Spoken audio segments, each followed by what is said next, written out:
আসসালামু আলাইকুম। গত ক্লাসে আমরা শিখেছিলাম অ্যাফার্মেটিভ সেন্টেন্সকে কিভাবে নেগেটিভ সেন্টেন্সে গঠন করা হয়।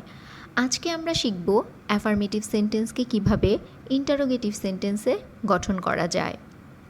সেন্টেন্সটি am, is, are, was, were, shall, will, have, has দিয়ে যদি গঠিত হয় তাহলে ইন্টারোগেটিভ বাক্য গঠন করতে উপরের ভার্বগুলোকে সাবজেক্টের আগে বসাতে হয় এবং বাক্যের শেষে কোশ্চেনস মার্ক বা প্রশ্নবোধক চিহ্ন দিতে হয়।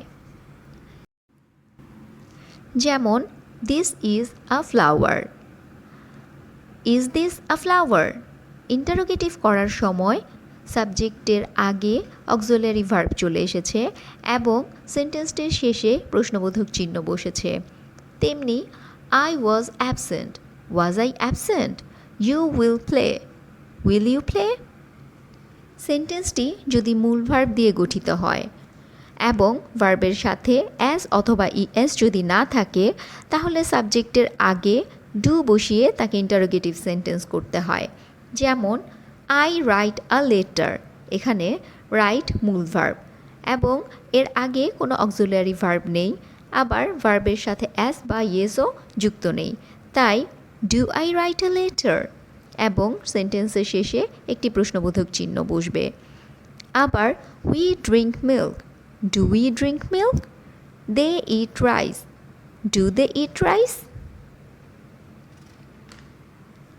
সেন্টেন্সটি যদি মূল ভার্ব দিয়ে গঠিত হয় এবং ভার্বের সাথে যদি অ্যাজ বা ইএস যুক্ত থাকে তাহলে সাবজেক্টের আগে ডাজ বসাতে হয় এবং মূল ভার্বের অ্যাজ এবং ইএস বাদ হয়ে ইন্টারোগেটিভ করতে হয়।